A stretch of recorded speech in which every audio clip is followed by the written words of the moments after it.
Stonebridge Legal Solutions Limited, your trusted immigration partner. তো যুক্তরাজ্য সরকার দেখছে যে তার ইমিগ্রেশন বেড়ে যাচ্ছে পারিবারিক ভিসার কারণে এবং এটা ইউরোপের বাইরের দেশগুলো থেকে আসছে। কি কারণে বেড়েছে এবং অবভিয়াসলি আপনি জানেন যে আগে আমাদের ফ্রি মুভমেন্টের কারণে তো আপনার উইদাউট এনি রেস্ট্রিকশন তারা আসতে পারতো। এখন যেহেতু তাদেরকে আসতে হলে কোনো একটা ক্যাটাগরিতে আসতে হবে, ইউরোপিয়ান ন্যাশনাল থেকে আমাদের নন ইউরোপিয়ান ন্যাশনাল থেকে কিন্তু সবচেয়ে বেশি আসে এবং সবচেয়ে বেশি সংখ্যক এসেছে হচ্ছে ইন্ডিয়া থেকে।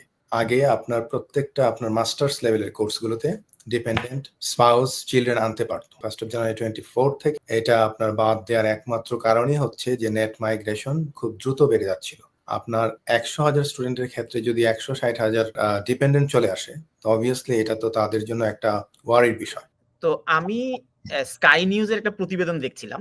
স্কাই নিউজ খুব চমৎকারভাবে এই স্ট্যাটিস্টিক্সটা তুলে ধরেছে ঠিক কি পরিমাণের ইমিগ্রেশন বেড়েছে বা কমেছে কোন সেক্টরে, এটা এটা এটা কতটুকু সংখ্যার যুক্তরাজ্যের অভিবাসন নীতির ক্ষেত্রে।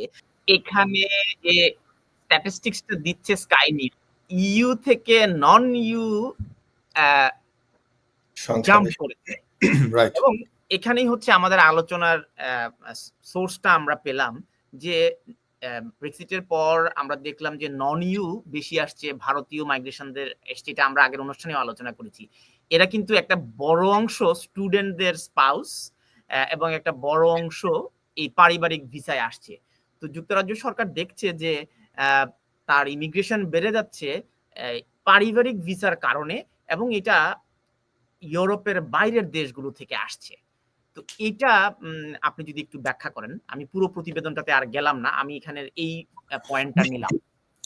জি, তানভীর ভাই ধন্যবাদ।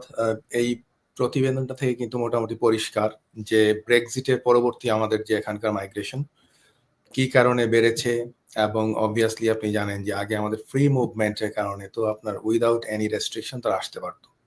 এখন যেহেতু তাদেরকে আসতে হলে কোনো একটা ক্যাটাগরিতে আসতে হবে, অবভিয়াসলি দেখা গেছে যে আপনার ইউরোপিয়ান ন্যাশনাল থেকে আমাদের নন ইউরোপিয়ান ন্যাশনাল থেকে কিন্তু সবচেয়ে বেশি আসে এবং সবচেয়ে বেশি সংখ্যক এসেছে হচ্ছে ইন্ডিয়া থেকে। স্টুডেন্ট এসেছে, তারপর ডিপেন্ডেন্ট এসেছে। তো ডিপেন্ডেন্ট আসার মূল কারণটা হচ্ছে যে এখানে আপনারা যদি দেখেন যে স্টুডেন্ট আগে আপনার প্রত্যেকটা আপনার মাস্টার্স লেভেলের কোর্সগুলোতে ডিপেন্ডেন্ট স্পাউস চিলড্রেন আনতে পারতো, এবং এখন আমরা রিসেন্টলি 1 জানুয়ারি 2024 থেকে এটা আপনার বাদ দেওয়ার একমাত্র কারণই হচ্ছে যে নেট মাইগ্রেশন খুব দ্রুত বেড়ে যাচ্ছিল। আপনার 100,000 স্টুডেন্টের ক্ষেত্রে যদি 160,000 আপনার ডিপেন্ডেন্ট চলে আসে, তো অবভিয়াসলি এটা তো তাদের জন্য একটা ওয়ারির বিষয়। যে এটা অবভিয়াসলি তারা ইমিডিয়েট অ্যাকশন নিয়েছিল ম্যাককে দিয়ে রিভিউ করিয়ে, এবং এটা কিন্তু হিউজ নাম্বার। আপনি যদি আপনার নেট মাইগ্রেশন কমানোর তাদের আর কোনো ওয়ে ছিল না, and that is why এটা কিন্তু তারা করতে বাধ্য হয়েছে। ইন্ডিয়া ছাড়াও আপনি আরো দেখেছেন অন্যান্য দেশ থেকে, জিম্বাবুয়ে থেকে এসেছে, পাকিস্তান থেকে এসেছে।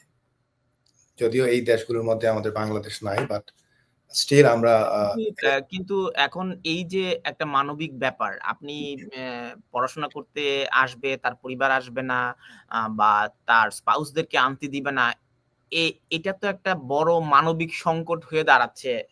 যারা এখানে থাকবে তার পরিবার থেকে কি বিচ্ছিন্ন হয়ে যাবে? না, অফকোর্স এটা তো অবভিয়াসলি একটা মানবিক দিক বিবেচনা করলে এটা তো আসলে ঠিক না। বিকজ যারাই আমি আগেও বলেছি যে যারা স্পেশালি মাস্টার্স লেভেলের স্টুডেন্ট, তারা কিন্তু matured enough to have their children spouse. So তাদের যদি একটা ছেলে মাস্টার্স যদি করতে আসে, সে ফর এন এক্সাম্পল, এখানে কিন্তু মোটামুটি 1.5 থেকে 2 বছরের প্রোগ্রাম দেখা যায়। সো এর পরবর্তীতে দেখা যায় যে এরা চাইলে এখানে গ্রাজুয়েট রুটে আরো 2 বছর থাকতে পারে। সো অবভিয়াসলি যদি আমরা হিসাব করি 3-4 বছর কাউকে এসে একা থাকতে হবে without any family, without children, so obviously তাদের ক্ষেত্রে দেখা যাচ্ছে যে এটা কিন্তু একটা ফ্যামিলি লাইফের ক্ষেত্রে একটা বিরাট ইম্প্যাক্ট পড়বে। সো এটা মানবিক দিক থেকে বিবেচনা করলে অবভিয়াসলি এটা একটা খারাপ দিক। বাট অবভিয়াসলি আবার এট দ্য সেম টাইম আমরা দেখেছি, আপনি যদি জরিপটাতে দেখেন যে যত লোকজন এসেছে সবাই কিন্তু চলে যায় নাই। দেয়ারফর এই মাইগ্রেশনটা কিন্তু বেড়ে যাচ্ছে। আপনি ১১৮,০০০ যদি আসে আর যদি চলে যায় আপনার সরি এটা তো ১,০০,০০০ সামথিং, সো ১,২০,০০০ এর মতো এসেছে। আর যদি আপনার হাফ অফ দ্য না, পিপল এর আগেও আমরা দেখেছি যে এই মাইগ্রেশন মানে বিশেষ করে ফ্যামিলি স্কিমের এই স্যালারি থ্রেশহোল্ড যেটা আমরা দেখেছি স্যালারি থ্রেশহোল্ডটাকে বাড়িয়ে দেওয়া হয়েছে স্টুডেন্টরা। এই জায়গাটা আমি আপনাকে একটু ইয়ে করে নিই, সেটা হচ্ছে যে আমাদের আন্ডার ইমিগ্রেশন রুলস, হ্যাঁ, ফ্যামিলি বা স্পাউস ভিসা বলতে আমরা যে জিনিসটাকে বুঝি সেটা হচ্ছে যে spouse of a settled person, British citizen অথবা spouse of a refugee status holder. তো আমরা ফ্যামিলি মাইগ্রেশন বলতে কিন্তু আমরা মূলত এটাকেই বোঝাই, হ্যাঁ, আন্ডার দ্য ইমিগ্রেশন রুলস। আর বাকি যেগুলো আমরা বলছি যেমন ধরেন স্টুডেন্ট, তারপর স্কিলড ওয়ার্কার, ইনভেস্টর, এন্টারপ্রেনার, তারপর হচ্ছে আপনার আর অন্যান্য যে ভিসাগুলি আছে আপনার গ্লোবাল যে যে ভিসাগুলো রয়েছে, হ্যাঁ, তো ওই ভিসাগুলোর ডিপেন্ডেন্টকে কিন্তু আমরা বেসিক্যালি বলি হচ্ছে ডিপেন্ডেন্ট ভিসা। সো ডিপেন্ডেন্ট আর স্পাউসকে আমরা এখানে একটু জাস্ট আলাদা করে নিই। তো আপনি যেটা বলছিলেন যে স্পাউস ভিসার থ্রেশহোল্ড যেটা হয়েছে আপনার 11th of April 2024 থেকে। সো এটা বেসিক্যালি ছিল আগে, আপনি দেখবেন যে এই যে 18,600 আইনটা এটা কিন্তু ছিল, রুলসটা কিন্তু ছিল বেশ আগে, আপনার রাফলি ওভার 10 ইয়ার্স অলরেডি। সো 10 বছরের পরবর্তীতে সময় কিন্তু আপনি দেখেছেন আমাদের এখানে ইনফ্লেশন বেড়েছে, ন্যাশনাল ওয়েজেস বেড়েছে, সবকিছুর কারণে কিন্তু থ্রেশহোল্ডটা একটু হাই করা বা রিভিউ করাটা হয়তো প্রয়োজন ছিল।